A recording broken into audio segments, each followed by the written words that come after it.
Bonjour à tous, bonjour à tous nos internautes, bonjour à tous nos techniciens. Nous aimerons vraiment maintenant vous souhaiter la bienvenue d'une manière spéciale à tous nos internautes parce que votre présence fidèle nous motive, nous encourage. Et donc pour commencer, nous allons tout de suite prier. Nous allons mettre entre les mains de Dieu toutes choses. Nous continuons à prier pour nos malades, pour les souffrants. Nous continuons à prier pour la vie après le confinement.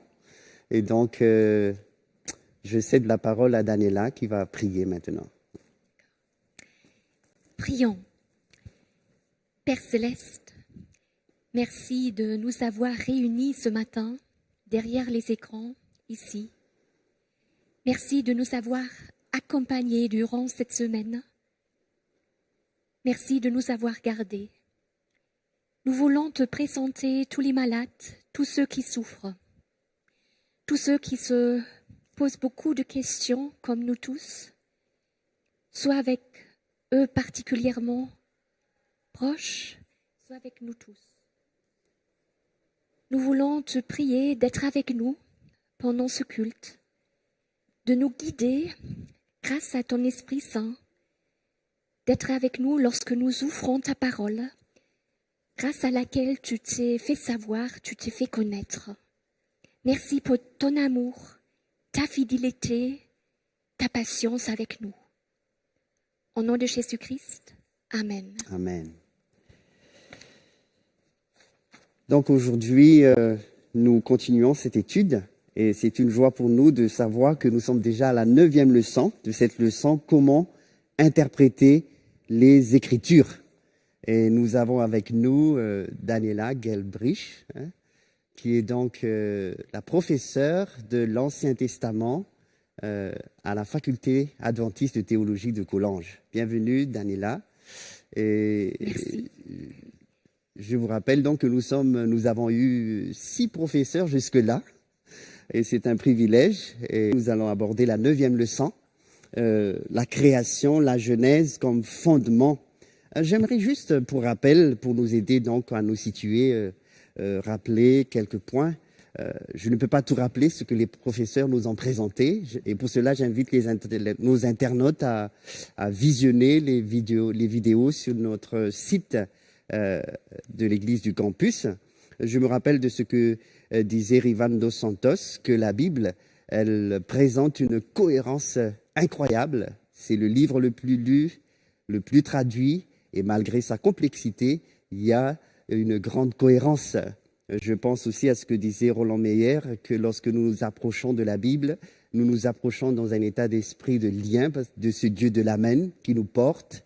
Il a fait aussi une présentation sur 2 Moïse à Louis II. C'est encore sur notre site.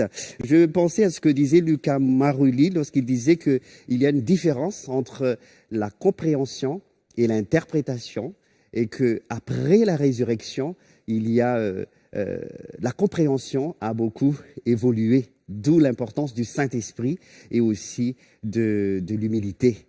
Et donc, je pense aussi à ce que disait Gabriel Monet lorsqu'il parlait de la tension entre la tradition et la culture, la raison et aussi l'expérience. Il disait qu'il nous faut toujours mettre la Bible au centre, et aussi lorsque nous vivons une tradition, lorsque nous pratiquons une tradition, nous avons besoin de toujours nous focaliser sur l'objectif de Jésus. Je pense à ce que disait Jean-Claude Verrecchia lorsqu'il disait que nous avons besoin de réflexion, de patience et de prière. Et donc récemment, samedi dernier, Marcel nous disait qu'il nous faut voir le texte dans sa simplicité parce que Dieu a pensé à nous lorsqu'il a créé. Alors voilà, Daniela, ça nous permet d'aborder cette leçon qui est donc la 2e partie, la Genèse comme fondement. Une cosmologie. Quelle est la cosmologie de la Bible? Est-ce qu'il s'agit d'une cosmologie, allons dire, désuète, obsolète? Parce que nous voyons des textes dans la Bible, par exemple dans Apocalypse chapitre 7 ou Apocalypse chapitre 20, où on parle de 4 points, de 4 coins ou de 4 points cardinaux, allons dire. Alors certains suggèrent que la Bible a une conception de la Terre plate. Qu'est-ce que vous en pensez, Daniela? D'accord, oui. Voilà, il y a des théories qui courent, c'est vrai. Mais je pense qu'il faut garder à l'esprit que toute langue, et aussi les langues bibliques, ont un répertoire de figures rhétoriques ou de figures de style. Le français d'ailleurs aussi. Il y a un sens propre au mot ou à une expression, il y a aussi un sens figuré. Et il faut tenir en compte que toute langue a ce répertoire de figures rhétoriques. Par exemple, je donne un exemple en français. Si je dis que quelqu'un se trouve entre le marteau et l'enclume, voilà, je pense une personne entre le marteau et l'enclume, on sait d'emblée, il faut interpréter cela au sens figuré. Parce qu'il y a, voilà, la personne n'est pas sur l'enclume, il y a personne qui a un marteau pour frapper la personne. Hein. Donc c'est au sens figuré qu'il faut comprendre cette expression. Ou bien l'étau se dessert. On l'a entendu dans le journal dernièrement. L'étau se dessert. Voilà, c'est une image, une métaphore qui doit être lue ou entendue au sens figuré. Donc, il y a le sens propre et le sens figuré. Ou bien, si je dis, je vois l'arbre, voilà, sens propre, je vois l'arbre. Mais si je dis, je vois ce que vous dites, voilà, c'est plutôt le sens figuré. Je vois pas les paroles sortir de la bouche, voilà. Donc, une langue joue avec cela. Et il faut aussi tenir en compte du contexte, on l'a souligné. Le contexte est important, le contexte tranche par rapport au fait, est-ce que je dois lire cela au sens figuré ou au sens propre? Et je pense pour cette question de la terre plate, voilà, il faut tenir à l'esprit, voilà, il y a le sens figuré, hein, qui est utilisé dans les textes bibliques aussi. Hein, c'est-à-dire, toute langue a sa manière de dire les choses. Voilà, de dire, voilà. Et là, dans le livre d'Apocalypse, où il est question des anges qui se trouvent aux 4 points de la terre, je pense que c'est ce texte-là auquel vous vous référez. Donc voilà, tout d'abord, c'est un contexte apocalyptique. Voilà, c'est la littérature apocalyptique. Il faut tenir compte du contexte dans lequel se trouve le passage. Et après, il y a des métaphores, il y a le symbolisme, il y a le sens figuré. Voilà, pour parler de cela, pour parler de toute la terre qui est concernée finalement. Voilà, merci Daniela. Donc il faut voir dans le contexte, il faut voir le sens des mots. Je pense à Job. Job, donc on a dit de l'histoire, j'aimerais ouvrir la Bible dans le livre de Job, chapitre 26. Il va parler de la terre. Il n'est pas scientifique, allons dire. C'était un homme intègre, c'était un homme spirituel, d'après le chapitre 1er, verset 1er du livre de Job. Donc c'est une personne qui allons dire, a eu des révélations sur Dieu. Il connaît ce qui s'est passé dans le ciel. Mais il va décrire la terre. Et c'est incroyable comme vérité. Dans Job chapitre 26, versets 7 à 10, il dit « Il déploie le nord sur le chaos. Il suspend la terre sur le néant, il enferme les eaux dans ses nuages, et les nuées ne crèvent pas sous leur poids. » Et Job 26, verset 9, « Il couvre la face de son trône, il déploie sur lui sa nuée, il a tracé un cercle sur les eaux, jusqu'à la limite entre les lumières et les ténèbres. » Et donc, nous voyons ici que il fait une description de la terre aussi. Comment expliquer ça par rapport à la Bible? Il y a certaines personnes qui vont lire les 4 points, par exemple, ils vont dire « Ah non, je mets la Bible de côté parce qu'on ne parle pas de terre plate. » Mais il y a, lui, Job, là, qui va décrire la terre, même tout en étant non scientifique. Oui. Il faut peut-être aussi nous rappeler que le texte biblique a une visée très existentielle, c'est-à-dire le texte biblique dans sa simplicité, comme l'a souligné Marcel, il raconte notre histoire en tant qu'humanité. C'est-à-dire le texte va parler de la création, voilà, événement crucial, fondamental, et après la chute, donc il y a toute une histoire de l'humanité qui se déroule dans ce monde brisé, absurde.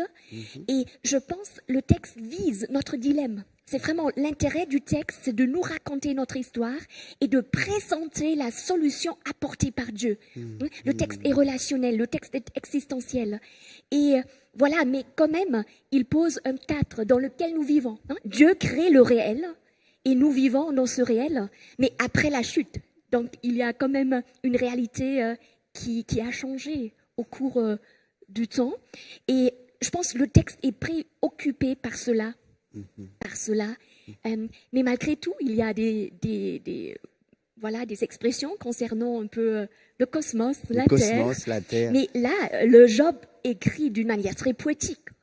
C'est vraiment de la poésie. Et il faut se rappeler aussi que voilà, le texte, il a vu le jour dans un contexte ancien, Proche-Orient ancien. Donc, on écrit autrement qu'aujourd'hui. Voilà, aujourd'hui, on a nos rapports scientifiques à la 21e siècle. C'est autre chose. Il ne faut pas comparer la littérature biblique avec nos rapports scientifiques à l'heure actuelle. Ça, c'est clair. Exactement. Voilà. On a déjà une question là. Bon sabbat de Madagascar. Pouvez-vous m'expliquer les fils de Dieu dans Genèse, de la part de Radou dans Genèse chapitre 6, verset 2, ainsi que Genèse 6, 4, c'est ma première interrogation. Commençons par Genèse. D'accord. Bon, Job aussi parlait des fils de Dieu. Comment comprendre cela? D'accord. Parce qu'on parle de poésie, on parle de littérature. Est-ce qu'on peut répondre pour ne pas sortir évidemment de notre sujet également? Oui, tout à fait. Voilà, c'est un passage intéressant, Genèse 6, qui parle des fils de Dieu. Il y a plusieurs pistes d'interpréter ce texte, mais je vais partager une piste pour ne pas faire trop long. En fait, on peut dire, d'accord, parce qu'on m'a parlé des généalogies aussi. Donc, il y a une lignée de Caïn, qui est décrit au chapitre 4 du livre de la Genèse. Donc, une lignée, une descendance de Caïn. Et après, on a la descendance de Seth, voilà. au chapitre 5 de la Genèse. Et on peut dire, d'accord, la lignée de Seth, voilà, il y a des hommes et des femmes qui suivent Dieu, qui s'attachent à Dieu. On a Enoch dans cette lignée. On a Lamech, le père de Noé, dans cette lignée. Et l'interprétation a été émise de dire, d'accord, les fils de Dieu, voilà, représentent ceux qui se sont attachés à Dieu, qui sont restés fidèles à Dieu, qui sortent de cette lignée de Seth. Et les fils de Dieu voient les filles des hommes. Tout à fait, ça veut dire, voilà, ils voient les filles plutôt, ou des hommes qui se sont séparés d'avec Dieu. Il y a mélange. Et après, voilà, tout se dégrade. Voilà, c'est une piste de réflexion. Voilà. Il y a d'autres. Voilà. Donc, maintenant, revenons toujours au niveau de la création. Il y a un texte du prophète Ésaïe aussi qui m'interpelle et j'aimerais partager à nos internautes. Ésaïe, chapitre 40, le verset 26. On peut même lire le verset 21 et 22 d'Ésaïe 40. Ne le savez-vous pas? Ne l'entendez-vous pas? Ne vous l'a-t-on pas annoncé dès le commencement? N'avez-vous pas compris ce que sont les fondations de la terre? C'est lui qui habite au-dessus du cercle de la terre, dont les habitants sont comme des criquets. Il déploie le ciel comme une étoile légère. Il l'étend comme une tente pour y habiter. Et au verset 26, nous voyons une invitation du prophète. Levez les yeux en haut et regardez qui a créé ces choses. C'est celui qui fait sortir leur armée au complet. Il les appelle toutes par leur nom, par son grand pouvoir et par sa force puissante. Il n'y en a pas une qui fasse défaut. Est-ce que vous voulez dire quelque chose sur le Créateur ici, toujours dans notre contexte de cosmologie de la Bible, de l'univers? Oui. Merci d'avoir lu ce texte, il est magnifique, ça parle du Créateur et ça parle du fait que Dieu est créateur et qu'il nous dépasse, il nous dépasse. Parce que c'est-à-dire quand on lit Genèse 1, c'est lorsque Dieu crée l'être humain, la réflexion ou le génie de l'être humain est totalement absent. L'être humain est créé par Dieu. Et Dieu le crée et c'est après que l'être humain commence à réfléchir. Donc Dieu existe avant l'être humain. Dieu n'est pas une construction humaine. Hein? Dans le sens de la Bible, Dieu existe avant tout. Et là, il est le créateur, il est au-dessus de tout, mais il nous aime. Et je pense que le texte le souligne aussi. Hein? C'est quelqu'un qui nous aime, qui a pris de la poussière de la terre, qui a partagé son souffle avec nous. Il nous aime, il nous dépasse, il est plus grand que tout, mais malgré tout, il fait attention aux détails. Hein, et il prend soin de nous et nous sommes invités à lever nos yeux, c'est-à-dire lever les yeux vers Dieu, c'est toujours aller en haut, c'est-à-dire de s'élever, hein, de s'anoblir en quelque sorte, et de se rappeler que Dieu est notre créateur, c'est aussi une protection contre toute idolâtrie, hein, parce que c'est Dieu notre créateur. C'est pas la créature que nous sommes invités à adorer, mais c'est Dieu que nous sommes invités à adorer. Donc c'est une protection contre l'idolâtrie. Tout à fait. C'est beau. Hein? Donc lever les yeux. Hein? Oui. Lever les yeux, à voir ce Dieu-là, voir ce Dieu-là dans son amour, dans son regard, dans sa transcendance. Et si moi je le prends dans une manière pratique aussi, quelquefois je sors et je regarde le ciel, je regarde les étoiles et la question se pose, qui a créé ces choses? Et c'est magnifique d'avoir ce texte d'Ésaïe 40, 26, donc, qui nous rappelle qu'il y a ce Dieu qui était présent parce que nous n'avons pas été là. Lorsqu'il a créé, il était là avant nous. Merci Daniela. Voilà le premier point, nous avons parlé de cosmologie. Maintenant, le deuxième point que j'aimerais aborder avec vous, c'est le récit. Est-ce qu'il s'agit ici de récit emprunté? Parce que, voilà, certains suggèrent que le récit de la création de la Genèse a été emprunté ou dépendant d'autres anciens récits du Proche-Orient. En quoi le récit de la création de la Genèse diffère-t-il des autres histoires non bibliques? Tout à fait. Il y a des épopées mésopotamiennes et égyptiennes qui parlent de la création. Par exemple, on a le mythe d'Enuma Elish en Mésopotamie. C'est une épopée babylonienne. On a aussi le mythe qui a été mentionné dans le questionnaire, le mythe d'Atrahasis. Et on a aussi des mythes en Égypte.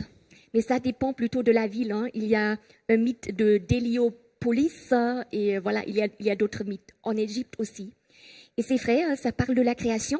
Et je peux peut-être reprendre l'épopée babylonienne d'Enuma Elish. Je vais raconter rapidement ce qu'elle dit. Et après, on peut parler des différences et même des similarités. Hein. Il y a des deux. En fait, dans l'Enuma Elish, il y a tout d'abord les eaux tourbillontes qui se divisent. Il y a l'eau salée qui devient la déesse Tiamat. Il y a l'eau douce qui devient le dieu Apsu. Et voilà, Tiamat et Apsu, ils ont des dieux, des petits dieux, hein, des jeunes dieux. Et ces jeunes dieux font du bruit et ça dérange Apsu. Et Apsu décide de les tuer. Mais les jeunes dieux en prennent conscience et ils ripostent en tuant Apsu. Et voilà, Tiamat est enragée parce que Apsu est mort. Et voilà, il y aura un conflit entre Marduk, un des jeunes dieux, et Tiamat. Et Marduk va remporter la victoire sur Tiamat. Et c'est là, après, voilà, qu'on va accuser le dieu Kinku, je pense. Et on va tuer ce dieu.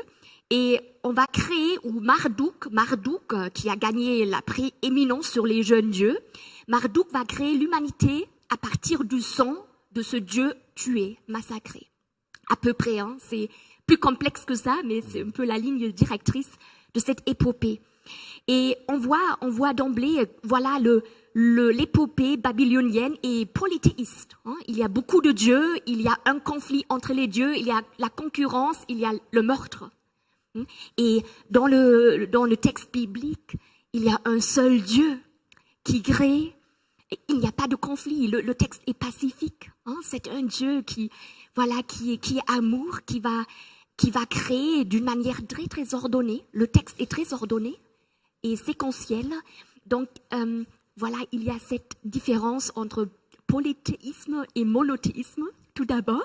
Et aussi, des conflits, beaucoup de conflits dans les récits babyloniens. Et une trajectoire plutôt pacifique dans les récits bibliques. Et en plus, par exemple, Enuma Elish parle plutôt de l'ascension de Marduk. Marduk remporte la victoire, il est le Dieu le plus fort, il va fonder Babylone en quelque sorte, il va habiter à Babylone. Il y a plutôt une trajectoire pour justifier le Dieu Marduk. Et en plus, on peut dire, les dieux veulent créer l'humanité parce que ils ne veulent pas faire le travail qui est dur et douloureux, donc ils créent l'humanité pour que l'humanité fasse la corvée.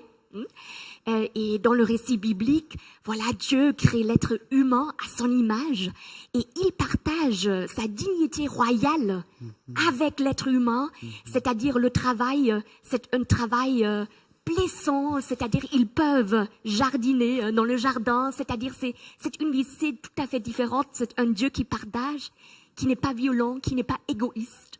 Il y a des différences comme ça. Et brutalité contre un récit pacifique. Wow. Pacifique. Voilà quelques différences. Je suis touché par cela. C'est vraiment magnifique quand on souligne cet aspect de paix et ce Dieu qui crée d'une manière très, très ordonnée. Vous voyez, le premier jour, le deuxième jour, le troisième, comme il prépare des cadres et après il remplit les cadres dans un ordre, comme vous avez dit, très, très séquentiel.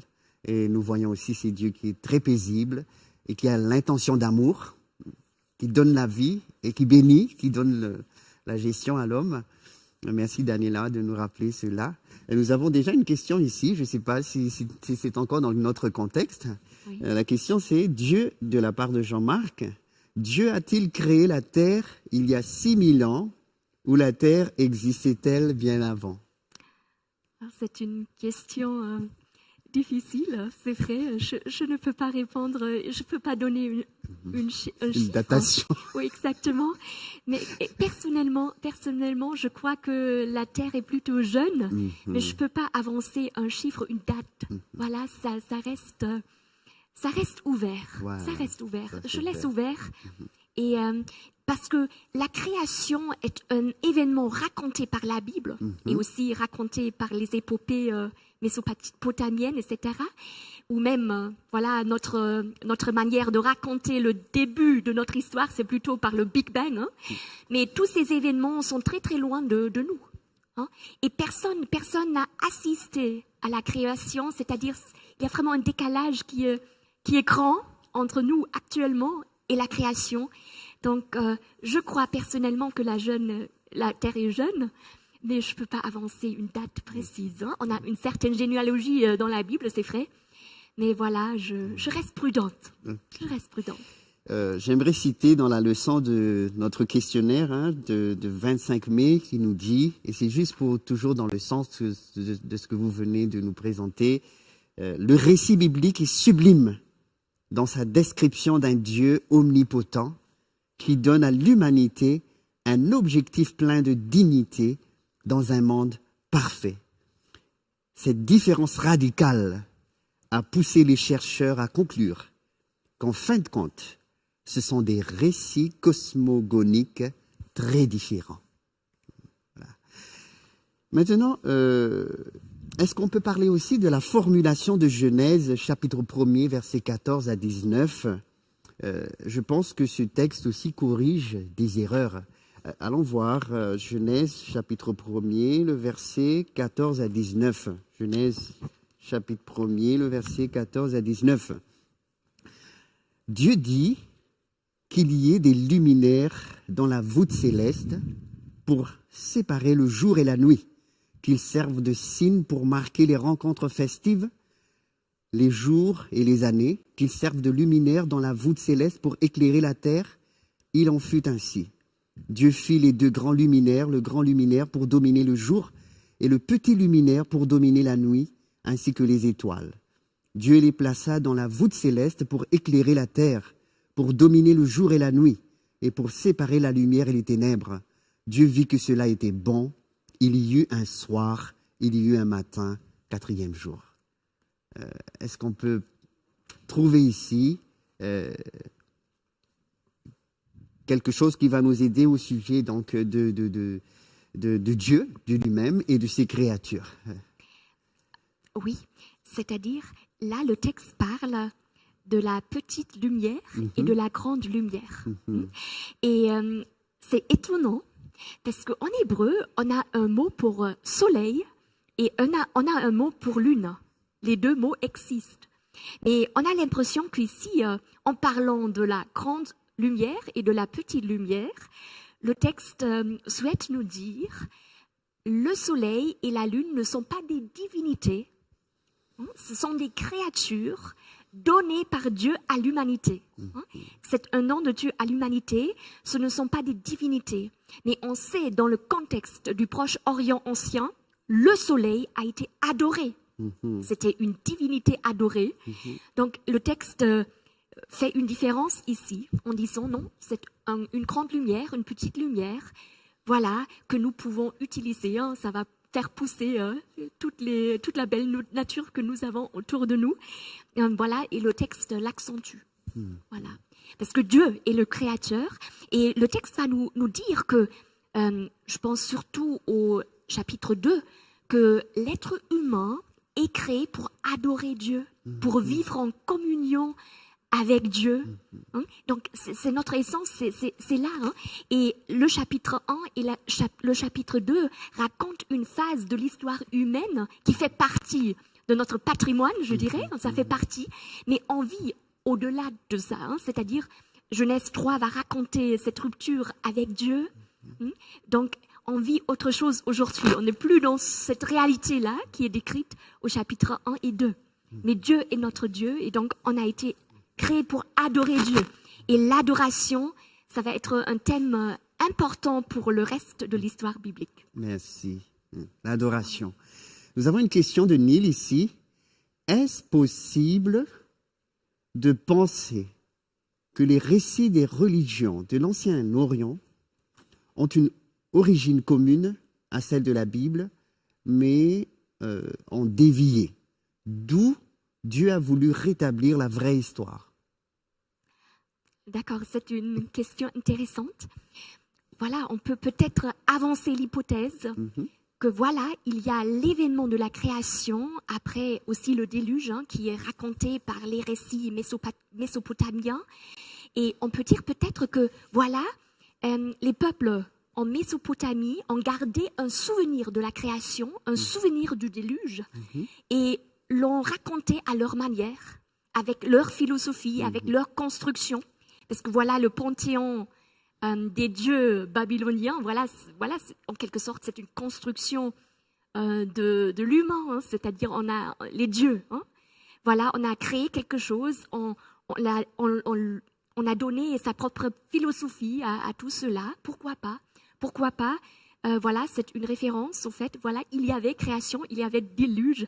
Mais après, c'est le texte de la Genèse qui va rectifier un peu, qui va parler comment Dieu voit les choses et comment Dieu raconte les choses pour nous, pour nous aujourd'hui. Exactement. Parlons du rapport de ce Dieu avec l'humanité. Nous avons vu jusque-là que c'est unique. La Bible est unique en son genre. Nous voyons donc Genèse chapitre 2 verset 7. Le Seigneur Dieu façonna l'homme de la poussière de la terre. Il insuffla dans ses narines un souffle de vie et l'homme devint un être vivant. Et au verset 18 aussi jusqu'au verset 24, nous voyons le Seigneur Dieu dit « Il n'est pas bon que l'homme soit seul, je vais lui faire une aide qui sera son vis-à-vis. » Le Seigneur Dieu façonna de la terre tous les animaux de la campagne et tous les oiseaux du ciel. Il les amena vers l'homme pour voir comment il les appellerait, afin que tout être vivant porte le nom dont l'homme l'appellerait. L'homme appela de leur nom toutes les bêtes, les oiseaux du ciel et tous les animaux de la campagne. Mais pour un homme, il ne trouva pas d'aide qui fut son vis-à-vis. Alors le Seigneur Dieu fit tomber une torpeur sur l'homme qui s'endormit. Il prit une de ses côtes et referma la chair à sa place. Le Seigneur Dieu forma une femme de la côte qu'il avait prise à l'homme et il l'amena vers l'homme. L'homme dit, « Cette fois, c'est l'os de mes os, la chair de ma chair. Celle-ci, on l'appellera femme, car c'est de l'homme qu'elle a été créée, qu'elle a été prise. » Excusez-moi. Verset 24. « C'est pourquoi l'homme quittera son père et sa mère et s'attachera à sa femme, et ils deviendront une seule chair. » Est-ce que c'est unique aussi? Est-ce qu'il s'agit aussi, quand on parle de la création de nos premiers parents, est-ce que c'est aussi quelque chose d'unique, de différent, hein? D'accord. Ah oui, je dirais, voilà, il y a des récits mésopotamiens où l'homme, où l'humanité est créée à partir de l'argile. Hein. Il y a quand même des similarités entre le texte de la Genèse et les récits mésopotamiens. Mais ici, c'est Dieu, voilà, qui forme l'homme de la poussière, c'est-à-dire il prend la poussière, il façonne, il est attentif aux détails et il partage son souffle. Il partage son souffle, c'est-à-dire il donne à l'être humain une dignité unique, une dignité particulière.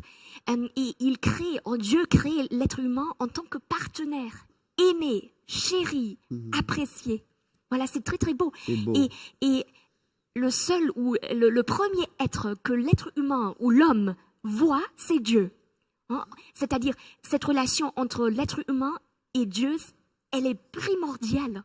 Hein? On a été créé pour vivre avec Dieu. Et pour la femme, c'est pareil. Hein? Dieu la façonne, la forme, la bâtit, en hébreu, c'est bâtir. Hein? Et après, voilà, le premier être que la femme voit, c'est Dieu. Hein? C'est Dieu. Donc, et après, Dieu amène la femme à l'homme, etc. Et même pour le terme aide, en hébreu, juste pour ouvrir une parenthèse, c'est cet mot Ézer, hein, voilà, qui est plus tard, hein, dans le texte biblique, Ézer est utilisé pour Dieu, pour parler de sa capacité à sauver, à secourir. Secourir, exactement. Donc, elle a aussi une dignité unique, tous les deux vis-à-vis l'un de l'autre. Voilà, et le texte est profondément relationnel. Hein. Ça parle de l'alliance. Hein. Ça parle de la relation, de l'existence, de la vie. Le fait de vivre ensemble, en paix, avec beaucoup de respect, l'épanouissement, etc. Merci de nous présenter Dieu de ce Dieu de relation, hein, d'intimité, de vis-à-vis. Et c'est Dieu qui nous secourt, qui nous sauve. Alors, nous avons une question de Jean. Bonjour, c'est quoi? Il sépara les eaux qui sont au-dessus de l'étendue avec les eaux qui sont au-dessus de l'étendue.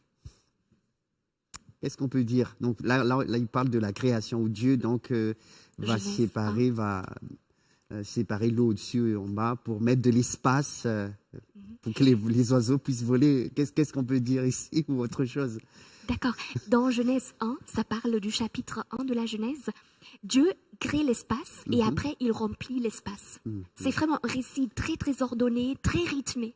Même l'adjectif « bon » est utilisé 7 fois. Ça rythme le récit du premier chapitre du livre de la Genèse. Il est vraiment très, très bien écrit. Et là, Dieu sépare donc... Voilà, il y a les yeux, hein, avec l'eau qui est dans les yeux. Il y a l'eau sur la terre, donc l'espace pour que les poissons puissent nager. Voilà, le ciel pour que les oiseaux puissent voler. Voilà, c'est un peu de ça que parle ce récit.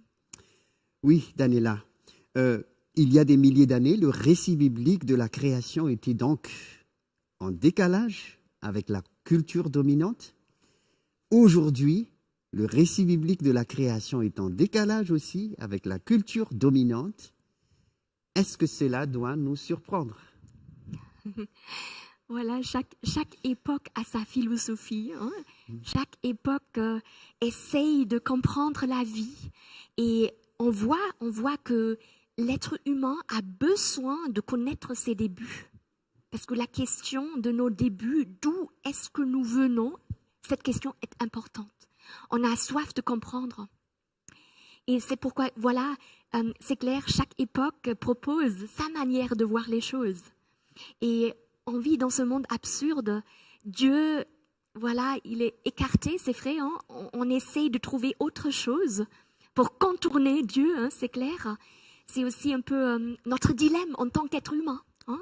Donc le mal, le petit virus du mal nous a atteints et il fait ses ravages. Hein? Et nous sommes là-dedans et nous avons besoin d'un Dieu qui se révèle à nous pour nous dire ce qui est réellement et pour nous sauver de ce dilemme, pour guérir nos cœurs, pour que nous puissions croire, voilà, que c'est lui qui est le Créateur. Et l'Épître aux Hébreux va le souligner, voilà, nous croyons que la terre a été créée. Hein, c'est une question de foi et de connaissance de Dieu. Hein, Connaissance c'est vraiment, de Dieu. Ça revient au relationnel finalement. Au relationnel, à l'existentiel. Oui. Et on parle de Dieu. Marie-Jo pose la question, quelle est la différence entre Dieu et Elohim? Je pense que Marcel parlait un peu de ça, mais je ne sais pas si tu as des choses, si vous avez des choses à rajouter là-dessus. D'accord. Elohim, c'est le nom hébreu, c'est un nom hébreu qui est généralement traduit par Dieu. Genèse 1, verset 1, et Dieu créa, etc. Là, vous avez Elohim, hein, ça parle de Dieu. Et après, vous avez Adonai, hein, dans le chapitre 2, il y a Adonai qui est ajouté, et Adonai, c'est le tétragramme, c'est le Dieu de l'alliance, on dirait, le Dieu relationnel, qui est en quête de l'homme, voilà, qui prend de la poussière, qui crée l'homme. C'est simplement un nom pour parler de Dieu, Elohim. Elohim. Oui. Genèse 5 et Genèse 11 parlent de généalogie. Alors, quelquefois, quand nous lisons notre Bible, il y a plusieurs noms et quelquefois, on ne sait même pas lire ces noms. On se pose des questions, pourquoi la Bible? Et donc, par exemple, quand on parle de Genèse 5, on voit dans 1 Chronique, chapitre 1er, versets 18 à 27, on ne va pas tout lire, hein, des listes de noms, de généalogies, excusez-moi, bien précises, avec des années. Et nous nous posons la question, pourquoi la Bible donne une place, allons dire une grande place aussi à la généalogie? Oui. Est-ce qu'il y a quelque chose à dire au sujet de la chronologie de la Bible? D'accord.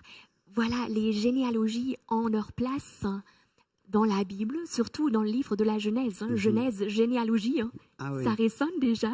Donc, c'est le début. Et les généalogies ont préservé les noms de chaque individu. Tout d'abord, chaque individu, chaque nom est important aux yeux de Dieu. Voilà, on voit déjà que toute biographie compte. Tout est important. Nos vies sont importantes aux yeux de Dieu.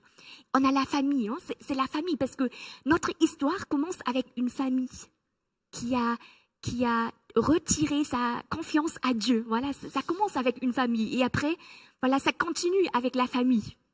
Et les généalogies, voilà, on peut, il y a aussi l'âge qui est donné. Et il y a des calculs qui ont été faits pour calculer un peu voilà, le temps qui se passe entre Adam et voilà, l'exil, etc., le roi de Salomon. Voilà, on peut donc il y a bien la chronologie aussi, c'est là? Oui, ça donne une chronologie, c'est vrai. C'est vrai. Mais après, voilà, je reste un peu prudente par rapport à cela parce que voilà, les calculs, je reste prudente. Mais quand même, il y a une chronologie, il y a une succession de familles qui est donnée. Qui est donnée, oui. Il y a une succession. Oui. On voit même Paul qui dit, oui, la généalogie est importante, mais on voit Paul, par exemple, dans Timothée, dans Tite chapitre 3, verset 9, il dit « Évite les discussions folles, les généalogies et les querelles. » Oui, tout à fait. Ça dépend de toujours ce qu'on en fait. Hein, parce qu'on peut, voilà, les généalogies... c'est intéressant pour la généalogie du chapitre 5. C'est intéressant parce qu'on a Enoch dans cette généalogie, mais on a aussi Enoch dans la généalogie de Caïn, hein, dans la lignée de Caïn. On a Lamech dans la généalogie de Seth, mais on a aussi un Lamech dans la généalogie de Caïn. Excellent. Donc il y a quand même des échos entre ces généalogies et c'est intéressant parce que voilà, le Enoch de la généalogie de Seth, il marche avec Dieu. Et l'autre Enoch, c'est le fils de Caïn. il va bâtir une ville pour se construire, non. Hein. C'est voilà une approche philosophique tout à fait différente entre les deux généalogies ou les deux lignées plutôt. Roland pose une question. La science nous dit que l'humain a connu différentes étapes. Cro-Magnon, Australopithèque, Homo sapiens. La Genèse nous dit que l'homme a été créé parfait et abouti. Pourquoi cette différence? Comment l'expliquer? Merci de m'éclairer. Oui. Voilà, là, c'est vraiment les questions épineuses, hein, c'est clair, parce que avec la théorie évolutionniste, on a une autre approche. Et voilà, la théorie créationniste ou le créationnisme, il y a vraiment deux approches différentes, voilà, qui se recoupent un peu quelquefois, mais c'est vraiment difficile à dire, hein, je sais. Mais voilà, ça reste aussi une théorie. Hein. La théorie de l'évolution est une théorie qui a aussi ses lacunes. Il y a aussi des choses qui sont difficiles, par exemple comment la vie a vu le jour, hein, comment l'existence, c'est-à-dire la vie. Il y a vraiment une grande question qui reste ouverte. Et la création aussi, voilà, on a ce récit dans la Bible, c'est vrai, mais on ne peut pas prouver tout à 100%. On est vraiment très loin de cela.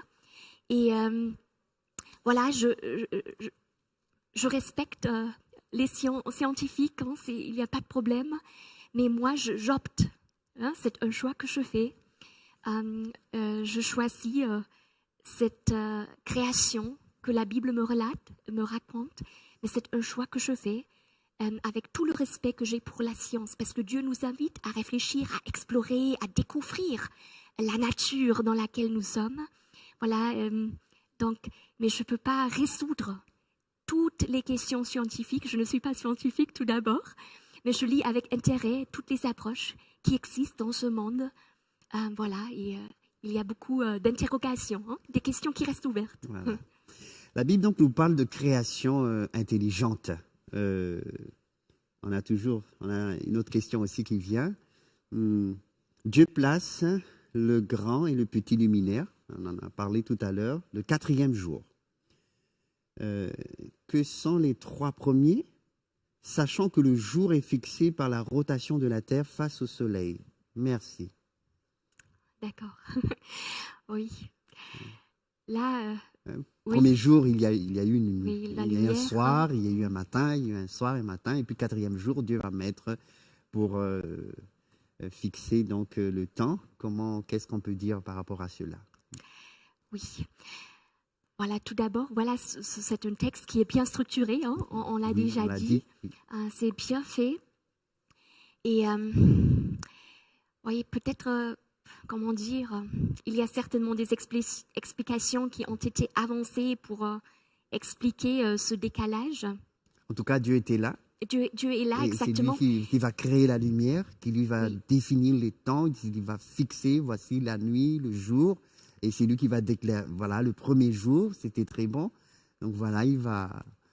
Oui, là, on peut pas dire avec 100% comment c'était à l'époque, hein, parce que la création, c'est vraiment loin de nous. C'est aussi... Mais Dieu était là. Mais Dieu est là, exactement. Il peut le faire, hein, il est le créateur. Mais on a réfléchi là-dessus, je sais, mais je n'ai pas toutes les explications en tête, honnêtement. Maintenant, Daniela, allons parler de Jésus. Quelle est sa position? Comment il voit la création? Je pense à un texte, par exemple, qui se trouve dans Matthieu, chapitre 19, le verset 4 et 5. Jésus dit dans Matthieu, chapitre 19, le verset 4 et 5, il répondit, « N'avez-vous pas lu que le Créateur, dès le commencement, les fit hommes et femmes, et qu'il dit, c'est pourquoi l'homme quittera son père et sa mère et s'attachera à sa femme, et les deux seront une seule chair. » Voilà une déclaration que Jésus a faite. Et je pense aussi à une autre déclaration dans Matthieu, chapitre 24, avant de vous céder la parole, encore une fois, par rapport à la position de Jésus. Matthieu 24, 37 à 39. Matthieu 24, 37 à 39. Jésus dit, en effet, comme ont été les jours de Noé, ainsi sera l'avènement du Fils de l'homme. En effet, au jour qui précède le déluge, les gens mangeaient et buvaient, se mariaient et mariaient leurs enfants jusqu'au jour où Noé entra dans l'arche.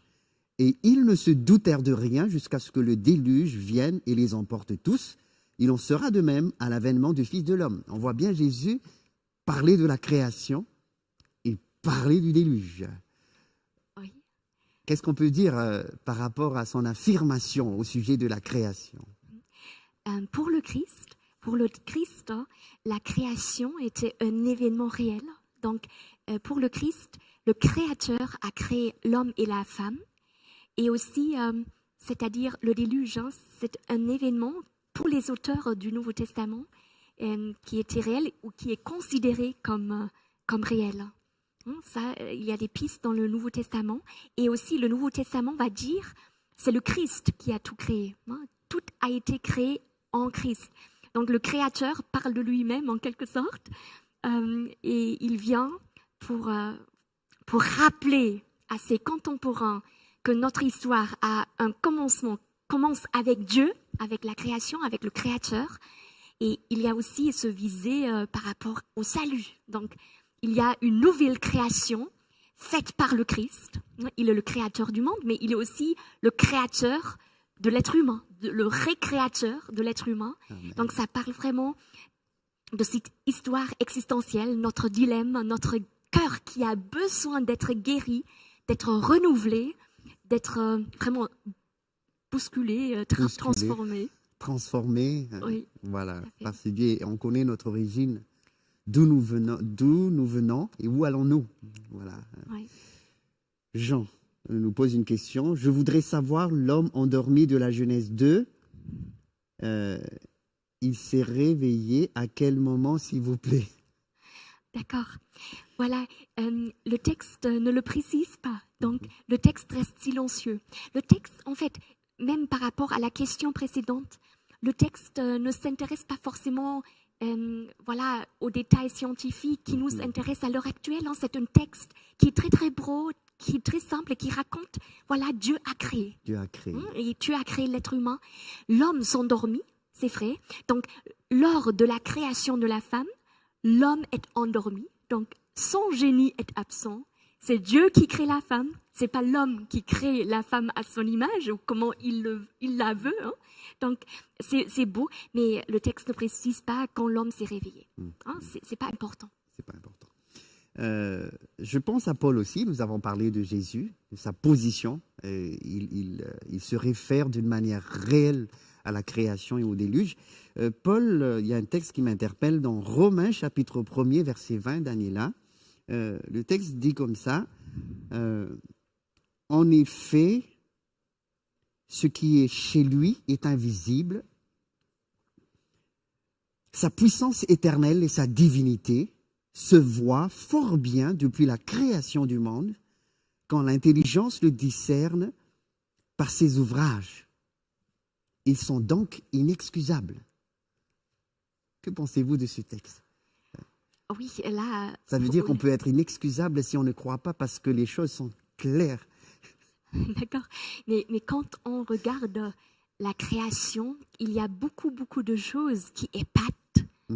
Quand on regarde, par exemple, notre cerveau, qui est vraiment très, très compliqué. Notre cerveau, pour que ça fonctionne, il y a tout un processus qui est déclenché. Voilà. C'est merveilleux. Et même à l'heure actuelle, on ne peut pas expliquer scientifiquement à 100%, comment un sentiment naît, par exemple.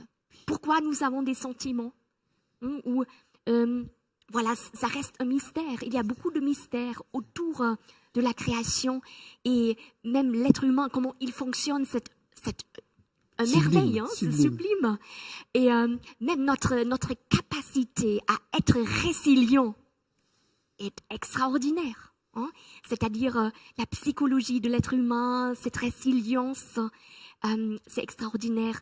Et voilà, là on voit, c'est quand même quelqu'un qui a réfléchi, en faisant tout cela. Et même quand on regarde dans la nature, je prends les oiseaux qui volent, qui se déplacent en hiver pour retrouver un pays plus chaud. plus accueillants. Mais c'est extraordinaire comment ils trouvent Trouve le chemin. leur Le trajectoire. Hein. trajet, vous parlez de ça, je pense aux papillons monarques qui vont Oui. faire 4000 km de voyage, qui va quitter l'hiver pour aller au Mexique, et vraiment leur métamorphose, et on se demande comment ça se passe. Il doit y avoir un être intelligent qui a fait tout ça. Et donc Paul va dire ici, les choses se voient fort bien depuis la création du monde. Oui, tout à fait. J'aimerais ajouter que c'est vrai, on a la nature, il y a beaucoup de belles choses dans la nature. Hein, les couleurs, les fleurs, les oiseaux, les animaux. Et même Dieu a de l'humour. Hein. Quelquefois, quand on regarde les animaux avec leur tête drôle, hein, quand même, Dieu a de l'humour. Hein. Il veut nous faire rire, sourire. C'est vrai. Hein. Mais de l'autre côté, dans la nature, il y a aussi beaucoup de choses qui sont brutales. Brutal. Hein. Le lion qui attrape la gazelle, qui la mange, etc. Il y a quand même, on a quand même besoin de la Bible pour bien interpréter la nature aussi. Il y a de belles choses et des systèmes magnifiques, bien pensés. Mais de l'autre côté, il y a aussi de choses qui choquent.